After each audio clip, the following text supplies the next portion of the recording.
nuevas normas. Ay, gracias. Decía, va a ser un poquito más larga hoy. Como va a ser un poquito más larga, nuevas normas. ¿Les parece? Hacemos un descanso, ¿vale? Y Candela me ayudará por si yo me emociono mucho. Entonces, pues no sé, puede ser a la hora y media, a la hora y cuarto, depende cómo vayamos. Si no, yo preguntaré, hacemos un pequeño descanso. Necesito que me ayudéis porque solo así podré ayudaros. Entonces, vamos a tener unos tiempos en los que os voy a pedir que penséis un poquito y me deis alguna idea. Ya lo haremos, ya lo veréis, ¿vale? Y por lo demás. Hoy vamos a hablar, fijaros, de religión mucho. Entonces, por favor, por si acaso, porque aquí cada uno es muy personal, cómo vive su fe y su religión. Os digo que vamos a hablar de religión, pero no de fe. O sea, la fe de cada uno se respeta y se respeta a rajatabla. Entonces, cuando se habla de religión, que nadie piense que la estoy banalizando, que estoy hablando de fe o no fe. Simplemente creo que la religión ha hecho algo muy bien. En general, las religiones, algunas más bien, algunas más mal, pero trabajan muy bien la forma de llegar a sus fieles y a sus creyentes. Como todo el que tiene creyentes, tienen grandes enemigos todas las religiones, pero cuando tienes creyentes, pues cuando tienes el héroe, tienes el antihéroe, ¿no? Pues cuando tienes el creyente, tienes no solamente el no creyente, sino el odiante. Eso pasa en las religiones. Pero me interesa la religión desde el punto de vista de que son capaces de construir marca, de construir discurso y de generar creyentes. Una marca de lujo, por necesidad, tiene que tener creyentes, tiene que tener personas que realmente conecten más allá de lo racional, lo hemos dicho siempre. Y la religión es pura emoción muchas veces. Entonces, vamos a inspirarnos en la religión, fijaros, para ver cómo construir una identidad de marca, especialmente de lujo. ¿Vale? Entonces, quería hacer este aviso por si acaso. Voy a hablar de religión con mucha banalidad. Bueno, olvidaos de la fe, por favor. Mirad la religión como una forma de comunicar y de generar personas que están contigo, ¿vale? Eso es un poquito la idea. Hablo de la religión cristiana especialmente porque es la mía, la que yo conozco y la que yo he vivido de pequeño. Entonces, bueno, me resulta más fácil hablarlo, ¿vale? Pero podríamos hablar de cualquier otra religión. Bueno, pues dicho lo cual, vamos al lío. Ahí, ¿dónde tengo la presentación? La tenía abierta. Venga, vamos allá. Vale, espera, tengo que cerrar esto. Venga, vamos al lío, vamos al lío, vamos al lío. Entonces, share screen, aquí. Mi garganta está un poquito tocada hoy, pero vamos a ver por qué aguante. Llevo unas cuantas reuniones hoy de hablar. Venga, vamos allá. Va, a ver si estáis despiertos. ¿Qué marca es esta? Mm. Como digáis que no lo sabéis, me cachis en la mar, repetir curso. Louis Vuitton, me decís, gracias. Bueno, así me ayuda, ¿eh? Veo que estáis conmigo, porque yo no necesito más que nunca cerquita. Louis Vuitton. Venga, esta es más difícil, la que voy a pasar ahora. ¿Y esta? ¿Qué marca es? ¿Qué marca es esta? Tiffany, Tiffany. Ah, buenísimo. Qué bueno. Oye, ¿y no os parece alucinante? La primera dices, hay un pattern, ¿no? Un patrón. Esto es un color. Y me habéis dicho la marca. Y es un color. Un color, por cierto, que la mayor parte de los hombres no sabemos ni definir. Pero es un color. Entonces, siendo un color, efectivamente, es Tiffany. Y de hecho es el único color del planeta que está registrado con la marca. O sea, está registrado. Existe el Tiffany Blue y se llama así. Ahí tenéis el Pantone, el 81D8DO. Ese es el Pantone. Todos los colores tienen su Pantone.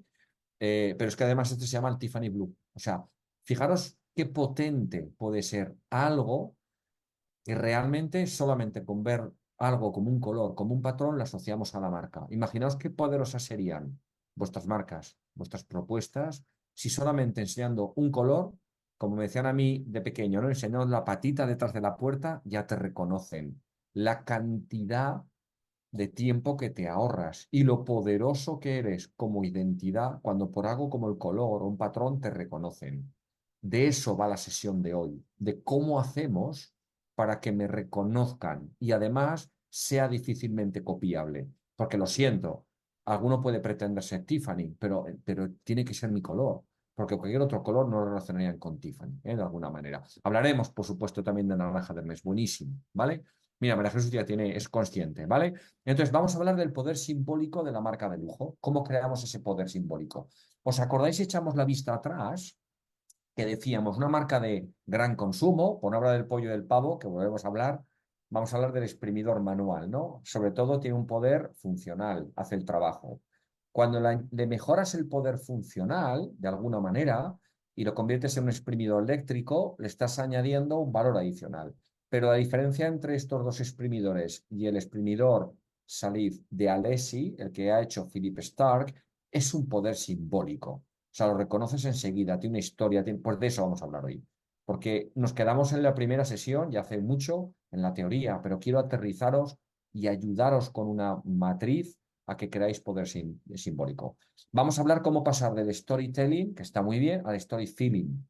No lo he puesto ahí, pero para storytelling, para que sea story selling, para vender. Por eso llamamos deluxe selling nosotros. Hablaremos de mitos, leyendas, iconos, símbolos y rituales. De todo eso vamos a hablar hoy. Fijaros, esto es una foto muy divertida de Japón. Ya sabéis que todos van como muy igualitos siempre. Son las lady workers, las mujeres trabajadoras. Ya hace unos años de la foto. Ya veis por los coches que ya hace unos años. Pero es que este fenómeno del que os voy a hablar pasó hace unos años. Lo que ocurrió es que las mujeres, pues como en otras zonas del planeta, no tenían exactamente los mismos derechos que los hombres. Y eso está feo. Entonces, de momento determinado en que las mujeres pudieron ejercer un derecho lógico que es, oye, quiero trabajar, quiero ganarme la vida yo. Y si me caso con alguien que se gana la vida él, fenomenal. Oye, lo hacemos los dos, pero no tengo que estar yo cerrada a la posibilidad de trabajar. Cuando accedieron al trabajo, una manera de gritar al mundo que ya habían conseguido trabajar era comprarse un bolso de Louis Vuitton. Divertido porque Louis Vuitton tuvo un problema de masificación, de lo que ya hemos hablado, porque se veían tantos bolsos de Louis Vuitton en la calle que empezó a ser percibido, sí, como un símbolo de estatus, de gritar al mundo, yo ya soy una mujer trabajadora, pero claro, se empezó a masificar. Pero ¿por qué os cuento este ejemplo estúpido? ¿No? Porque lo que hacían ellas era sus dos primeros salarios, sus tres primeros salarios, se los gastaban en comprar el Louis Vuitton, porque necesitaban esa muestra de estatus. Ese decirle a las personas, yo ya me he liberado, ya no me hace falta depender de nadie. Entonces, ¿qué hacían? Sacrificaban una parte de su salario. Fijaros que una palabra tan introducida en nuestro lenguaje como sacrificar, no le vemos de relación con la religión, pero en realidad sacrificar viene de sacrificio. Y el sacrificio tiene que ver con lo sacro, con lo religioso. O sea que incluso en esto utilizamos una palabra religiosa sin darnos cuenta. Renuncio a una parte de mi salario a cambio de la cual compro una parte de estatus. O sea, fijaros, está integrado sin darnos cuenta a veces la religión con lo que nosotros estamos manejando. Mirad, esto lo vimos ya hace como 5 sesiones. Yo decía, imaginaos si es encaje, ¿no? De alguna manera, el tema de la Fundación Louis Vuitton y esta Catedral de Brasilia, que serían intercambiables. O sea, vemos un edificio que está relacionado con el lujo, que es la Fundación de Louis Vuitton. Los que habéis visto el seguimiento de la antorcha en París, una de las paradas obligatorias fue aquí, porque evidentemente LVMH había puesto dinero como patrocinador principal. Pero fijaros que la catedral prácticamente podría ser lo mismo, podría ser la Fundación Louis Vuitton. O sea, el lujo y la religión en muchas ocasiones juegan a propósito con códigos que de alguna manera se intercambian. Chimo, compraban en Louis Vuitton el bolso eh, porque Louis Vuitton fue de las primeras marcas de lujo que entraron en Japón, mucho antes que Chanel, y lo hizo de una manera brutalmente inteligente. Entraron como un embajador del país, escogieron códigos japoneses, arquitectos japoneses para las tiendas, las boutiques. Entonces, Louis Vuitton ganó rápidamente mucha fuerza como marca de lujo en Japón, mucho antes que Chanel. Entonces, por eso Louis Vuitton se convirtió un poquito en el referente, ¿vale? Bueno, ¿cómo se construye una religión? Bueno, con esta serie de cosas que os he comentado antes, hay un mito, hay unos objetos de culto, unos rituales, unas leyendas, lugares de culto. ¿Cuál es el mito de una religión? Evidentemente, un mito en el caso de la religión cristiana es Jesús. De nuevo, los que tenéis fe o los que tenemos fe lo asociamos con Dios, pero al margen de que tengas fe o no, es un personaje mítico en torno al cual se construye toda una religión. ¿Sí? Objetos de culto. ¿Qué objetos de culto se os ocurren en la religión cristiana? Venga, aquí necesito que me apoyéis. Venga, objetos de culto. La cruz, absolutamente. O sea, la cruz es un objeto de culto. Vale, tú ves la cruz y dices cristianos.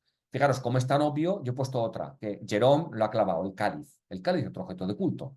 La cruz, el cáliz, y son objetos de culto. Hay lugares en la religión cristiana que tienen astillas de la cruz y la gente va a verlos.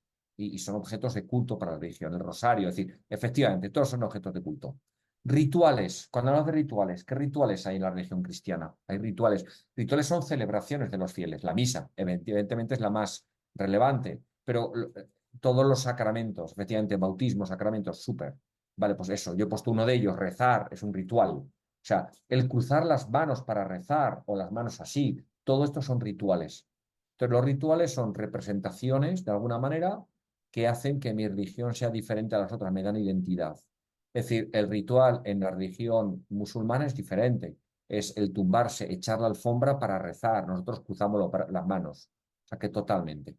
Leyendas. Leyendas son cuentos, historias. ¿Qué cuentos, qué historias tiene la religión cristiana? Que es la que más. La Biblia, es decir, lo que contiene la Biblia, tal cual. Entonces, lo que contiene escrito. Mira, la Biblia, Jerome. Entonces, ahí he puesto la Biblia, pero las leyendas son, en nuestro caso, son todas las metáforas que hay en la Biblia, todas las historias que cuenta Jesús en el Nuevo Testamento y se contaban en el Antiguo Testamento. Es decir, hay un montón de historias que construyen el storytelling de la religión, ¿sí? Vale, lugares de culto. ¿Cuáles son los lugares de culto de la religión cristiana? Súper, perfecto. Iglesias, catedrales. Yo os he puesto, pues eso, una catedral, en este caso es el Vaticano, como la representación más hiperbólica de la religión, pero son esos. Iconos. ¿Qué iconos tiene una religión? Ya sé que iconos y objetos de culto se pueden casi mezclar, ¿vale? Los iconos son diferentes que los objetos de culto, lo veremos luego. Pero ¿qué iconos hay? Sí, el Papa sería perfecto, la paloma sería uno. Súper. O sea, la paloma no es un objeto de culto, pero cuando vemos la paloma representa al Espíritu Santo. Entonces es un icono, con lo cual está muy bien pillado, ¿eh? La sábana santa estaría más en objeto de culto, ¿eh? Pero un icono sería la paloma, lo he dicho muy bien, el pez. Si el pez nadie lo veía como un objeto sagrado, pero en la religión cristiana al principio cuando los perseguían, y como Jesús había sido pescador y sus apóstoles también, utilizaban el pez como un símbolo para identificarse, mucho antes de utilizar incluso la cruz, ¿vale? Eso es un icono. Si el portal de Belén también lo es, perfecto. O sea, todos tenemos la imagen de Jesús, María y el niño, y eso es un icono, más allá de que sean mitos de la religión, pero ya forman un icono en sí mismo, ¿vale? Y luego las liturgias. Y la liturgia, habéis dicho rituales, la misa, sí. La misa, dijéramos, ahora os lo aterrizo un poco más. La misa es una suma de rituales. Es decir, comulgar es un ritual, rezar es un ritual, pasar el cepillo para que los fieles echemos dinero que mantenga la iglesia es un ritual. Y todos juntos forman la liturgia, forman el gran momento que se suma. Es decir, tomar un café es un ritual, perdón, es una liturgia. Y se meten los vasitos, echo no sé qué, echo el azúcar. Hay un montón de pequeños rituales. Bueno, ¿cómo vais hasta ahora? ¿Sí? ¿Veis la religión? Bueno, pues ahora, qué locura, ¿verdad? Vamos a seguir el mismo patrón para montar una marca de lujo. Vamos a seguir este patrón. Necesito un mito, necesito un ritual, necesito una leyenda, necesito un lugar de culto, necesito. Os lo adelanto. Si sois capaces de que vuestro proyecto, vuestra marca personal o profesional, producto o servicio, da igual, o sea, ¿qué productos vende la iglesia? Es más un servicio, ¿no? Un servicio espiritual. Hay una fe en medio, pero es un servicio espiritual, o sea, no hay productos. O sea, lo que me digáis, ¿vale para productos o servicios? Vale para todo. Mi objetivo hoy, nuestro objetivo, es que seáis capaces de monitorizar hasta qué punto en vuestro proyecto tenéis objetos de culto, rituales, leyendas, mitos, lugares de culto, iconos y liturgias. Si tenéis de todo eso, vuestra identidad de marca es súper poderosa. Si tenéis uno o dos, bueno, pues tenéis que tirar de esos. Pero cuantos más tengáis, más difícilmente copiables, más identidad de marca tenéis. ¿Lo veis? Así que bueno, claro que vende productos, rosarios, velas. Bueno, al final luego hay un componente mercantilista que puede haber detrás una necesidad de mantener la iglesia o simplemente hoy hay gente que ha hecho su negocio en torno a ello, evidentemente. O sea que también venden eso. Entonces, mirad, voy a pedir que tengáis un papel a mano, ¿vale? Un papel. Entonces, dejaros un papel a mano, los que sois más digitales, pues el iPad, cualquier programa de dibujo, porque después de cada capítulo yo os voy a inspirar en cada capítulo. Os voy a dar ejemplos de mitos, utilizando la inspiración de la religión como lo hacen las marcas de lujo. Y luego me necesito que me digáis algún ejemplo. O sea, todos deberíais escribiros, tengo mito o no tengo mito. Si no tenéis ningún mito, puede ser que no se os ocurra en este momento o que no tengáis ninguno. Entonces, deberes, empezad a darle vueltas a la cabeza. Podéis tener un mito o no y lo buscáis. Si además lo tenéis y lo escribís, alguno u otro, por favor, compartirlo conmigo, ¿vale? Entonces, después de cada capítulo va a darme ejemplos de mitos. Mira, yo tengo este otro, perfecto, y hay un par de ejemplos, ¿vale? Así es como va a trabajar esto. ¿Sí? Entonces, veis que tengo todos, mitos, leyendas, iconos, lugares, tal. Vamos a por ello. El mito. ¿Qué es el mito? Es una narración maravillosa, situada en ocasiones fuera del momento histórico actual. Es decir, no tiene por ser una historia o un personaje de ahora. Y está protagonizada por personajes de carácter divino o heroico. Entonces, esto es un poco el mito. Y el mito está muchas veces unido al personaje. Si el personaje per se es el mito. Fijaros que os he puesto Jesús de Nazaret como el mito de la religión. Hay gente que lo considera hijo de Dios y por lo tanto parte de la Trinidad cristiana. Hay personas, incluso los musulmanes, no le discuten la realidad histórica de que fue un mito. La diferencia es que ellos lo consideran un apóstol y no un profeta, perdón, un profeta y no un Dios. Pero da igual, nadie discute que fue un mito, que tuvo y que hizo cosas grandes, ¿no? Vale, perfecto. ¿Alguien conoce a este señor? ¿Os he hablado alguna vez de él? Sí. Esto sería un mito. Esto sería un mito con su historia, ¿vale? Y esto suma mucho. Gucci, tal cual. Vale. Pues esto, este ejemplo que no me paro mucho más, esto es un mito con su leyenda. Es decir, es un personaje que hoy es mítico, que no pertenece a nuestra época, pero suma un montón de valor a la marca. El hecho de que trabajara durante 20 años como ascensorista en el Hotel Savoy, esto le da una leyenda brutal y le legitima, le da autoridad para luego fundar Gucci porque sabía cómo las personas que iban a los hoteles de lujo utilizaban las maletas, qué les gustaba, qué gustos, qué pegas tenían las maletas que él podía mejorar. Entonces, la historia del personaje Gucci y la historia que hay detrás de su vida suma valor de marca.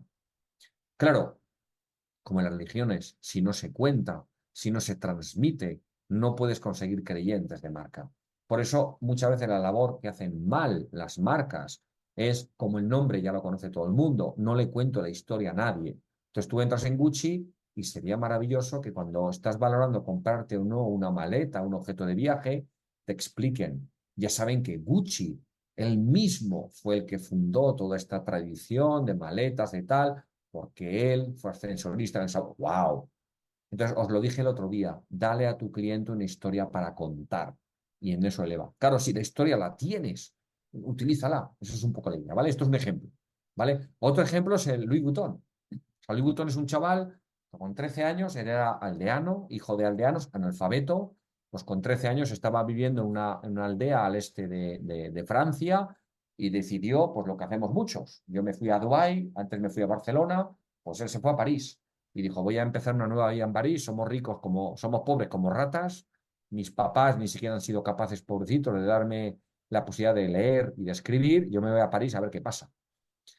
Claro, las leyendas son más leyendas cuando les das un carácter heroico. ¿Os acordáis que lo he dicho? O sea, Jesús hacía milagros. Hay gente que se lo cree, hay gente que no, pero se cuenta que hacía milagros. Entonces, Gucci es una persona que fue ascensorista. O sea, no hizo una carrera, estudió, no, ascensorista a Gucci. Y este señor, pues era un aldeano alfabeto que le costó 3 años llegar a París. 2 años, de hecho, 2 años y medio. Durante 300 kilómetros caminando, como no tenía dinero, tenía que pararse en los pueblecitos, trabajar, ganar un dinero, comer, dormir y al día siguiente seguir caminando.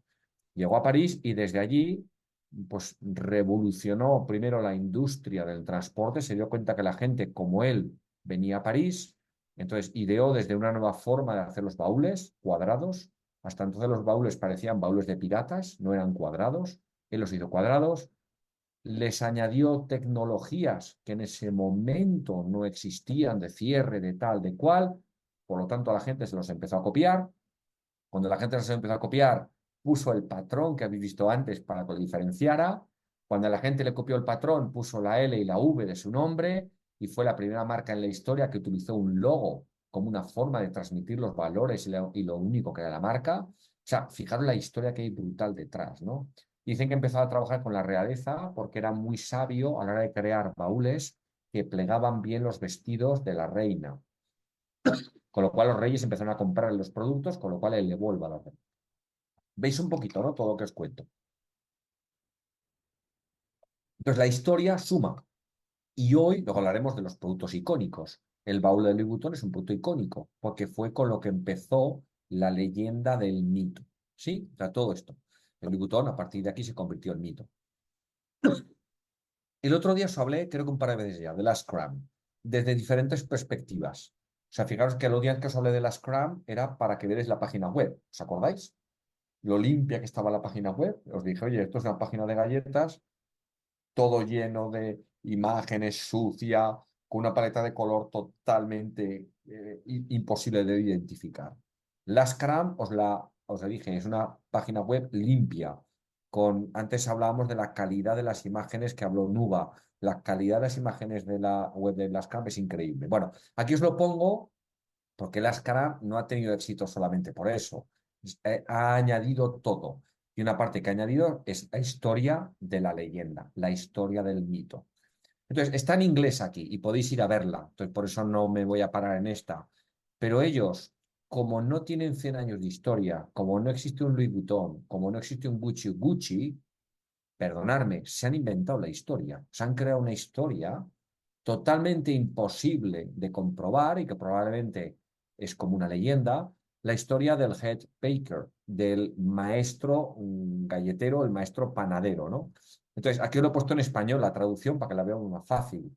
Pero fijaros, The Head Baker nació en algún lugar de Los Ángeles.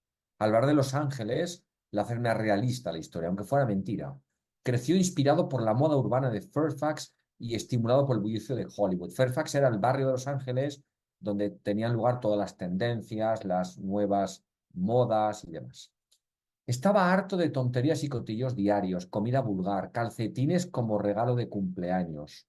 Acordaos que en el pantallazo que tomé el otro día decía, el que regala calcetines es un pringao. O sea, ellos son muy coherentes en el lenguaje. Eso hacen ver que viene de que el primero que vio que era de pringaos regalar calcetines fue el fundador de la marca. Estaba harto de la locura de principios de década de los 2000 por la leche de soja. Aburrido del ruido, dejó su trabajo y se mudó a Hollywood con un amigo. Y ese amigo, os lo cuento más resumido, aceptó acogerle a cambio de unas migajas de galletas. Dice, pero bueno, pues esto es una locura.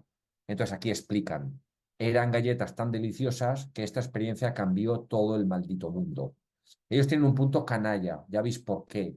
Porque es un hombre que venía de la moda urbana, era un hombre que estaba metido en el mundo del arte, de la fanfarria, entonces es un mundo de alguna manera. Esta historia es como Lascran comenzó su viaje hacia la rebeldía para brindarle al mundo la mejor experiencia de degustación con unas galletas dignas de una estrella Michelin. O sea, ellos han creado una historia.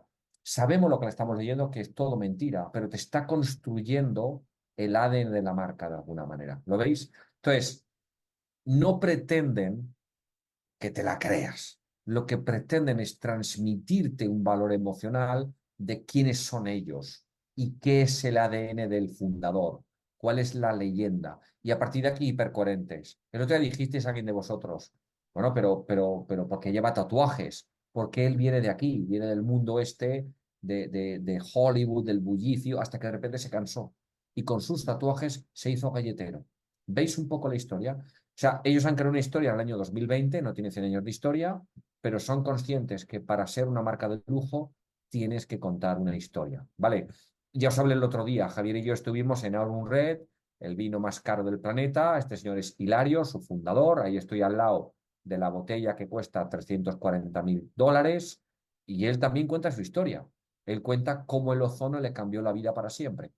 Entonces, tú lees el titular, el vino más caro del mundo es español y cuesta 25.000 euros, Cuenca, Pedroñera, Hilario, tal, pero lo podéis buscar, os lo dejo aquí para que luego lo podáis ver más tranquilos, pero él cuenta que tuvo un problema de salud en la espalda y no había manera de curarlo.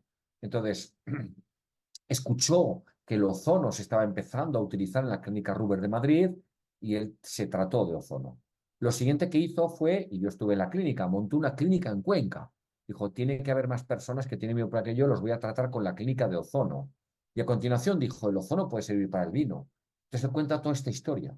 Entonces es brutal, de alguna manera, que sobre una historia personal de dolor de espalda que no había manera de tratar y el ozono le cambió, él llegó a la conclusión de que el ozono puede jugar un papel relevante en la creación de un vino increíble. El vino, entre tú y yo, la gente me ha preguntado, nos veíamos una botella de estas. Oye, ¿vale 25.000 euros? Pues no lo sé, estaba bueno. Yo personalmente no sé si pagaría 25.000 aunque los tuviera, pero realmente él ha conseguido posicionarlo, entre otras cosas, porque hay una historia detrás, hay un mito, hay un personaje. Yo me fui hasta Cuenca, de Dubái a Cuenca, porque yo tengo que conocer a esta persona. Entonces, bueno, hay algo ahí único. Y él, por supuesto, tiene un lugar, que luego hablaremos, un lugar icónico donde acudir, que es Cuenca. Entonces, Cuenca es su Vaticano, Cuenca es su catedral. ¿Lo veis? Entonces, todo tiene esa coherencia, ¿eh? Entonces, Hilario para mí ha hecho lo mismo que el de las galletas. Ha entendido el modelo de negocio del lujo que estamos explicando en Luxelling y lo ha aplicado de la A a la Z. ¿Sí? Vale. ¿Cómo vais hasta aquí?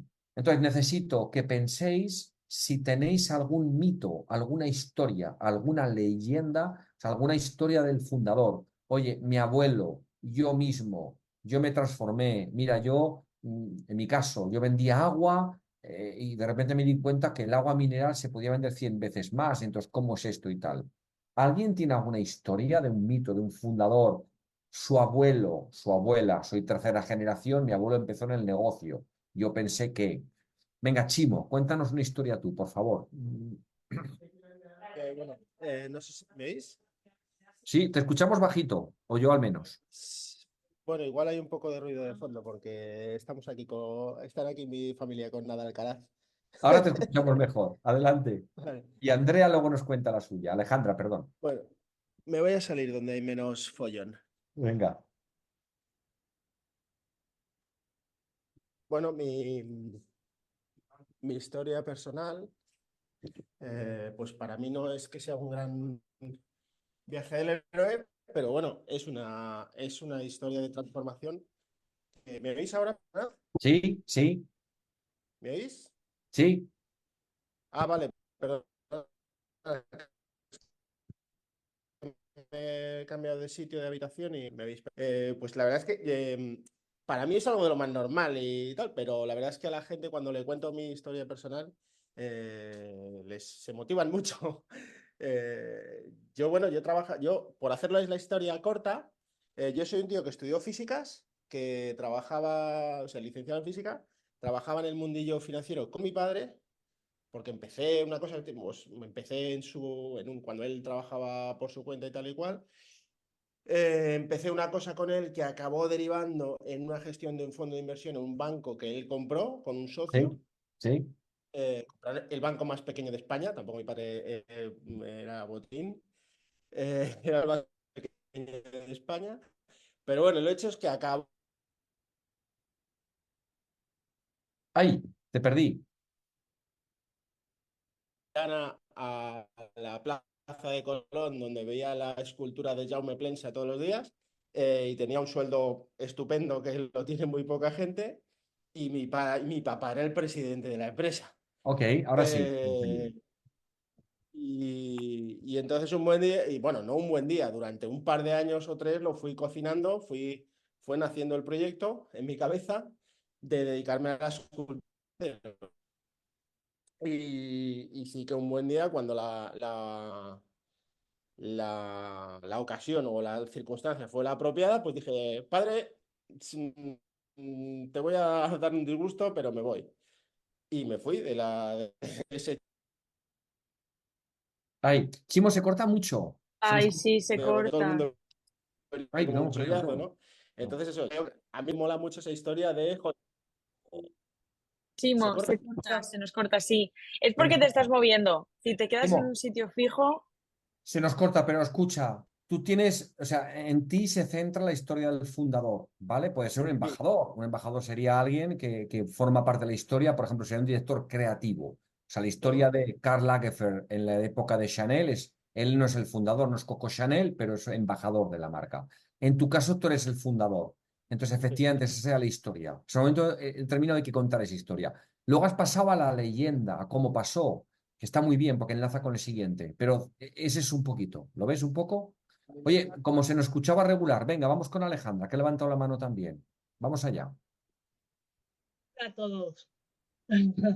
Mira, pues mi historia es porque se me ocurrió lo de las maletas inteligentes. Ok, Y es porque a mí me mandaron a Brasil para un proyecto cojonudo. Resumo rápidamente. Iba de vicepresidenta de un banco y a las 2 horas de llegar a Brasil me encontré que el banco no existía, que lo fundé yo, que me habían estafado 200.000 euros, que brutal. Y me dejaron allí tirada en Brasil. Claro, cuando tú te vas para Brasil por tiempo indefinido, vas con 3 maletas, pero vamos, petadísimas. Ujú. Y yo rezaba en la cinta transportadora. Ya me habían perdido alguna maleta anteriormente. Y esa vez era que me destrozaba medio armario. Porque una maleta de bolsos, otra de zapatos, otra de ropa. Y ahí rezaba. Y de ahí fue la idea de meterle un GPS a las maletas. Cuando volví de allí, vine muy hecha polvo y dije, bueno, tengo que recuperarme, pensar qué quiero hacer de mi vida. Y ahí fue cuando surgió lo de las maletas. Que empezó como Oye, una cosa graciosa, que iba a hacer yo misma todo, a desembocar en un proyecto. Pero la idea inicial fue el GPS, pues por mi vivencia. buenísimo. Alejandra, esa te conecta directamente con tu propósito y te conecta directamente. Entonces, otra cosa es luego cómo quieres contarla, si la cuentas aquí o allá. O sea, luego ya elegirás tu manera. Pero es importante saber que, oye, que la fundadora tuvo una idea porque se encontró con ese problema y salió por ahí. O sea, eso es lo que voy. Eso te hace única. O sea, mañana te copiarán las maletas inteligentes si tienes éxito. Pero nadie podrá decir, tendrá que decir que se ha ocurrido porque te lo ha copiado a ti, pero no podrán decir que tú, por una evidencia personal, tú eres la primera fundadora y embajadora porque a ti te pasó esto. O sea, perfecto. O sea, ¿veis por dónde voy con este tema? O sea, eso es la idea. Cuanto más contéis vuestras ideas, de alguna manera, o las cuenten las personas que están vendiendo vuestros productos o servicios, más legitimidad, más autoridad, más emoción le metéis a la historia. ¿Vale? Por eso casi todas las marcas de lujo os metéis y os cuentan algo. ¿Qué nos contaba Pedro ayer? Nosotros empezamos siendo exploradores. O sea, los viajes de los exploradores fue nuestra primera inspiración. Y encontramos una tribu y esa tribu dio el nombre al nombre nuestro que es Nuba, que es una tribu de guerreros de África. Oye, historia pura. O sea, pues ya he dicho, oye, somos la agencia de lujo. ¿Lo veis cómo engancha todo eso? ¿Sí? Vale. Jan, te escuchamos a ti y María. Luego, si no, pasamos en las siguientes ocasiones. ¿Vale? Venga, Jan, para avanzar hoy un poquito. Cuéntanos. Gracias, gracias. Pues mira, yo realmente es que quisiera saber cómo podría hacer que la historia se sienta o se escuche un poquito épica.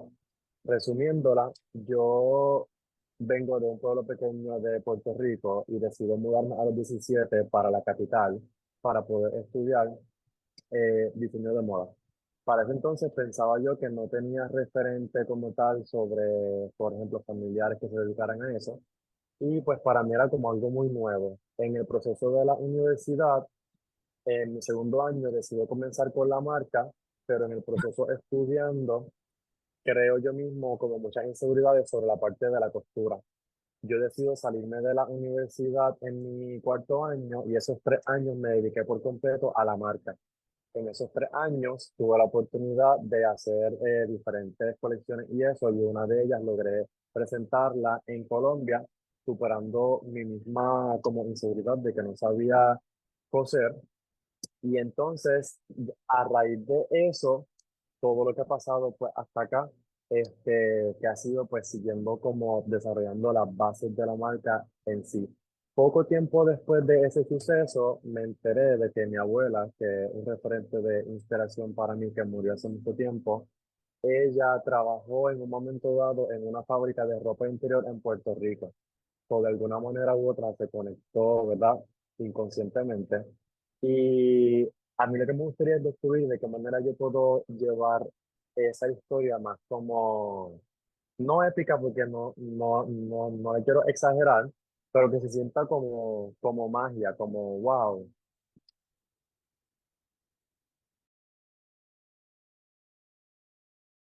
Que me había muteado, perdóname. Jan, la última parte se Ah, entendió bien es, tu abuela tenía algo que ver, ¿no? Con esto. O sea, ella hizo algo parecido. ¿Lo he entendido bien? mi abuela trabajó en una fábrica en Puerto Rico de ropa interior. Vale. Bueno, esa conexión es vital, porque tu abuela se puede convertir en el mito. O sea, tú al final eres una continuación de una tradición familiar. Entonces, aunque ni siquiera llegaréis a conectar de alguna manera, no sé si fue por mi abuela que pam, pam, pam, pam, pam. Yo creo que algo de lo que había en ella llegó a mí, porque de tanto, tan fuerte que me empujó a salir de lo que estaba haciendo para emprender eso. Te lo estoy contando muy mal, hay que construirlo un poco, ¿vale? pero lo de tu Sí, sí. abuela sería el mito. Y después, a partir de aquí, tú empiezas a construir tu leyenda, vas contando la historia, ¿vale? ¿Lo veis un poco cómo funciona? Entonces, eso es lo que funciona. Chicos o chicas, esto puede ser 3 líneas en vuestro perfil, pueden ser en vuestra landing page, puede ser un Instagram que un día lo compartáis. El año pasado teníamos en uno de los Lux Sellers una artista argentina que ella nos contaba que tuvo, pum, la iluminación de alguna manera cuando estaba en Milano, en la catedral, y wow, se le abrió la mente. Entonces ella no lo contaba y lo empezó a contar y por cierto nos escribió y lo vimos. Los posts con más impacto que tuvo fue cuando contó su historia de cómo le vino la idea de su arte, cómo conectó la belleza de Milán con su arte. O sea, lo digo porque no necesitáis, a veces la historia del héroe parece que necesitamos mucha épica. No, lo que necesitamos es algo emocional que nos explique que hay detrás alma, detrás del emprendimiento. Que ya no ha dicho, voy a hacer calzoncillos, que la gente habrá crisis o no, pero todo el mundo necesita calzoncillos. Hostia, eso no es una forma de contarme que tú realmente conectas con tu proyecto. Lo otro sí. ¿Lo veis un poquito? Dejadme, Juan, y no sé quién había levantado la mano, perdona, que le he dicho que a continuación. Dejadme que avance, porque muy unido al mito está la leyenda, está la historia. Entonces vamos a la historia que veréis que engancha mucho, porque es la historia de una persona y después la historia de anécdotas. Entonces, para haceros ver que incluso con una pequeña anécdota puedes construir valor. Entonces, Juan, si lo que nos vayas a contar probablemente enganchará con mito y con leyenda. Entonces te escuchamos ahora, ¿vale? Y no sé quién se me ha escapado hace un momento. Lo escuchamos también. Dejadme que vaya un momento a la presentación otra vez. Ahí, se me ha salido. Y seguimos avanzando, veréis. Espera, que simplemente le he dado sin querer a no compartir. Aquí estaba. Vale, súper.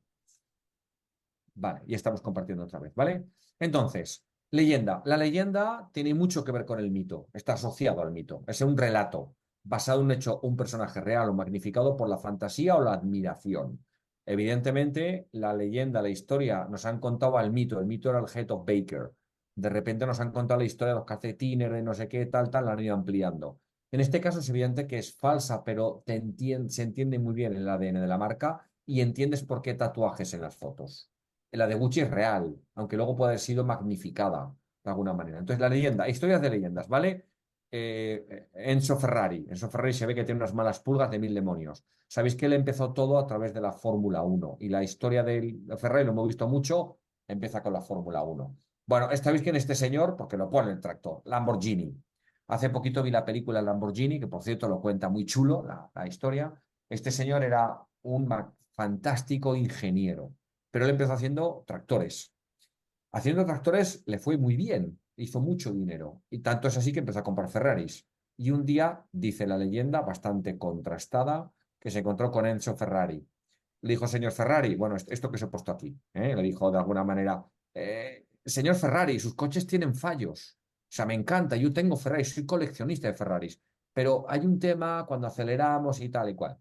Y parece ser que el señor Ferrari, con sus malas pulgas, le vino a decir, déjame hacer automóviles y tú encárgate de tus tractores. Y lo ignoró. Se ve que Lamborghini, de hecho, le propuso el colaborar o que utilizara su conocimiento de ingeniería para mejorar los Ferraris y lo mandó a cerrar. Dijo, no, no quiero saber nada. Eso impulsó a Ferruccio Lamborghini. Bueno, pues si no me dejas mejorar los Ferraris, yo voy a hacer el coche de Fórmula 1 más potente y más bonito de la historia. Y fue cuando él empezó a hacer Lamborghini Fórmula 1 como lo conocemos hoy, ¿no? Entonces, la historia del nacimiento del mito Lamborghini es muy bonita, porque saben que era tractorista, pero era apasionado de la Fórmula 1, se encontró con esa dificultad de que Ferrari lo ninguneó y decidió hacer sus propios coches, ¿no? De alguna manera. Jan, me ha encantado tu historia. Fíjate, en este caso hay un mito. Esta es Carolina Herrera, jovencita. Entonces, Carolina Herrera, decíais, oye, la figura del mito, del héroe, cuanto más mítico, más héroe sea, mejor. Entre vosotros y yo, Carolina Herrera nació en Caracas, en una familia hiper rica. O sea, no tenía ningún problema en la vida. Entonces, ella no es la típica historia de alguien pues como el galletero, ¿no? O Gucci que empezó de ascensorista. Ella era una niña bien desde que nació. Pero lo bonito de esta historia, por ejemplo, es que cómo llegó al mundo de la moda, por qué decidió. Porque su abuela Jan como la familia era de una alta posición y por supuesto compraba alta costura. Entonces cuentan que a los 13 años la llevó a un desfile de alta costura de Balenciaga. Balenciaga no era lo que es hoy Balenciaga, la cosa estas locas que hace Balenciaga. Balenciaga era el maestro de alta costura de todos ellos. Coco Chanel, Dior decían que Balenciaga era el maestro de todos. Quedó extasiada con lo que vio. En la pasarela le pareció que eran como diosas llevando vestidos propios del Olimpo y decidió que quería ser directora creativa de una marca de moda. La creó. Ahí me tenéis a mí con Carolina Herrera ya siendo leyenda. Hace unos 7 años que hicimos esta foto. Y bueno, y hoy es lo que es, pero el mito es su abuela que la llevó de la mano y luego ella creó su propia historia, su propia leyenda. Luego hay muchísimas historias, pero todo esto da fuerza. El primero, pues la primera mujer latina que conquistó Nueva York desde Caracas, o sea, todo esto tiene mucha relevancia, ¿vale? Louis Vuitton os he contado la historia del mito de la persona que hizo el viaje. Su hijo, George Vuitton, fue el que siguió con la tradición familiar. Dicen que patentó una forma de llave de cierre que no existía en la época. Tanto es así que cada llave llevaba un código. Y si se perdía la llave, tenías que ir a Louis Vuitton, a la fábrica, darles el código y te fabricaban otra. Cada llave era diferente. Cuenta la leyenda, y no sabemos si era verdad o no, pero hace crecer la leyenda de los baúles, que el propio Vuitton hizo un reto a Houdini, porque eran de la misma época. ¿Os acordáis quién era Houdini? El escapista. Esta persona que la ataban con cadena, la echaban en un río, se soltaba y salía del río, ¿no? Bueno, pues le dijo, mira, le reto, señor Houdini, públicamente a que se meta en un baúl de Louis Vuitton y que se escape. Y dicen que el Houdini dijo que no se atrevía. Entonces, claro, la leyenda de Louis Vuitton creció, ¿no? Hay incluso carteles de la época, y lo tenéis, desafío Vuitton Houdini.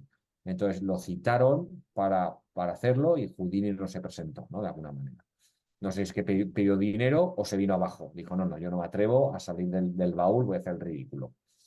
Esto es una leyenda. Antes decías que no es muy épica la tuya, Chimo, pero ya ves que a veces son muy sencillas, o sea, muy sencillas.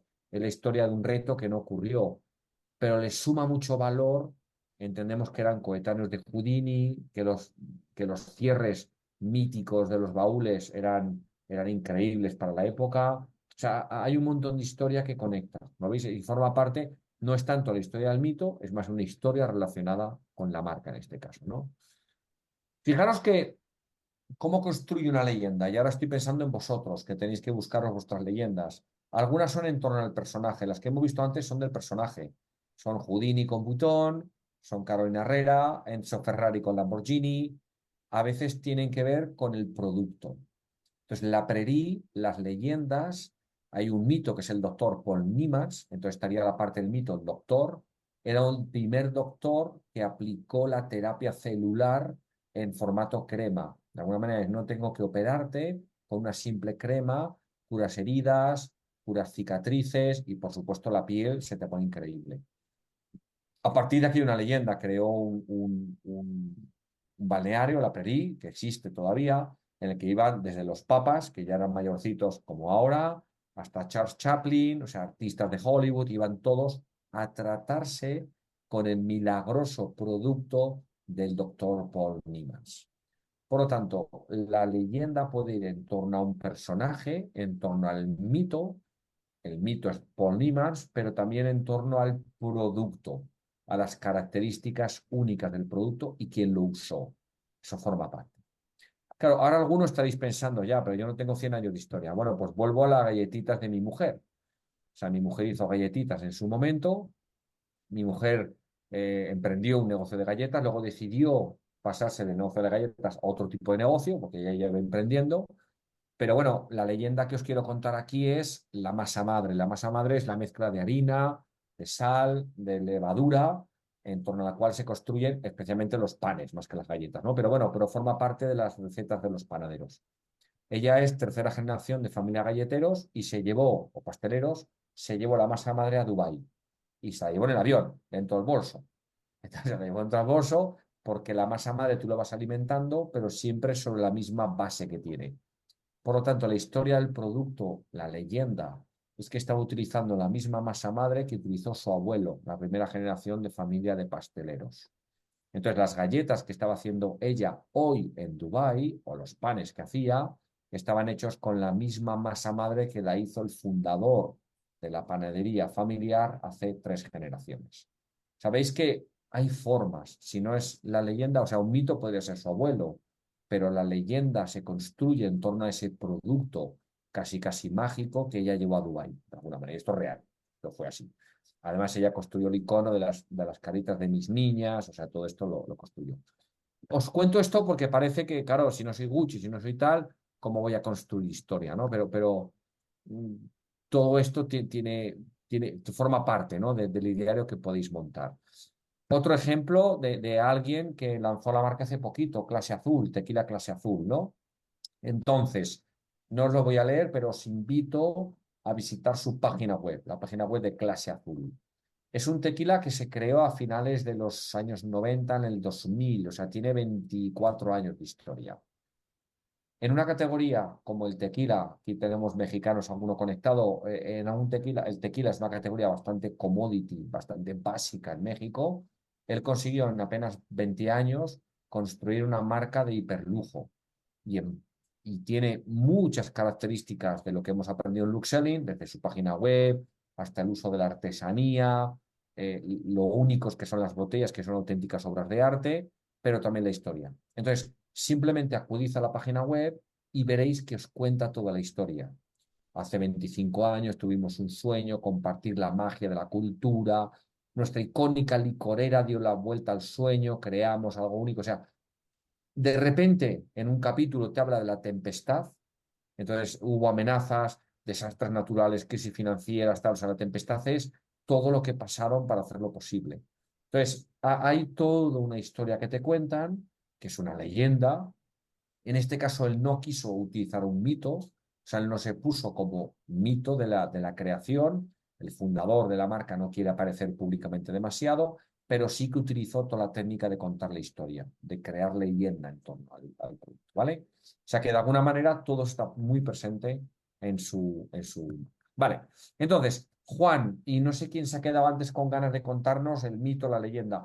¿Veis que mitos María. y leyendas, María, genial, mitos, leyendas están muy unidos? O sea, es el fundador, el embajador y a continuación historias que haya en torno a las personas, en torno al producto o en torno al lugar de origen, que en este caso es la leyenda de México. Entonces, por favor, pensad qué leyendas, qué historias, sobre el producto, sobre las personas podéis contar. Anécdotas, leyendas, historias, algo. Lo que ha hecho Tequila Casa Azul, como no tenía ninguna, él ha hablado de México, de la leyenda de México, de lo mal que o sea, ha puesto una historia ahí relacionada. Juan, cuéntanos, venga. Pues mira, yo os voy a contar una historia y espero que me ayudes a discernir qué es el mito y qué es la leyenda. Mm. La historia, esto viene de un tipo que pues ya desde adolescente era el típico que te grababa todas las cintas para todos los compañeros del colegio, que se volvía loco con la música, seleccionaba, hacía los que vivimos la época de las cintas de cassette, que confeccionábamos aquellas cintas escritas a mano que ponían varios, ¿no? Sí. Bueno, pues, este tipo con los años, influido por la vida que le condiciona, y vamos a ser claros, de niño bien, de ciudad capitalina, pues va a un colegio estupendo, estudia Derecho e inicia la vida que se supone que tiene que tener, ¿no? Ajá. Este tipo llega el día de su boda y resulta que por un error de la organización, los de la organización pensando que la boda era de tarde, cuando era de mediodía, no había DJ para la fiesta. Este tipo se subió a pinchar. 21 años después, la gente que fue a aquella boda sigue acordándose del fiestón que se allí montó, ¿no? Bueno, pues, pinchó en su boda este tipo, se fue de viaje de novios, la boda fue el sábado, el lunes se fue, y en una playa en La Romana, en República Dominicana, tomó una decisión y cuando volvió de viaje de novios y se incorporó a su empresa, que estaba trabajando en aquel momento en una empresa de la industria óptica, que tú conoces bien, Ajá. pues entró, fue a ver a la directora general, la Ella lo felicitó, ¿qué tal la boda? Muy bien. Y él le contestó, por cierto, me voy. 25 minutos más tarde salió por la puerta. Y desde entonces se ha propuesto, y creo que ha conseguido, vivir de su pasión, que es la música y hacer que la gente baile y se divierta con ella. Buenísimo. Y esa es la historia de Oka DJ, que soy yo. Buenísimo. Bravo. Real y auténtica, ¿eh? Pero Juan, es una historia increíble. ¿Sabes con qué me conecta? Y ahora escucharemos a María. Si es mi tono, da igual. O sea, yo quizá leyenda mitos se mezclan, pero es precisamente lo que le da fuerza a tu relato, a tu servicio, a lo que haces. Fíjate que lo que nos has contado, también contado, por cierto, tienes una voz de locutor de radio que yo mataría por tener, ¿eh? Y la compro ya, Juan. Vaya voz bonita tienes. Bueno, pues toda Me lo esa dicen. historia que nos cuentas efectivamente conecta. Fíjate que dice, las personas aún se acuerdan de la boda. ¿Por qué? Porque desperté emociones en ellas. O sea, yo hay un lenguaje de emoción, de conexión, de tal. Mira, a mí me entrenó un coach para el tema de los escenarios. Yo iba haciendo escenarios, pero ya cuando se puso la cosa seria me entrenó. Y él cuenta una historia que conecta un montón con lo que tú me estás contando. Y cada vez que él se presenta en la web o cada vez que empieza un speech, porque él hace también escenarios, cuenta su historia. O sea, fijaros si es importante la historia. Y me resulta muy familiar porque yo la contaré peor que tú y más rápido. Pero él le pidieron que fuera el que hiciera el discurso para unos novios que se casaban amigos suyos. Y él dijo corriendo que sí. Y luego se enteró que eran 800 invitados.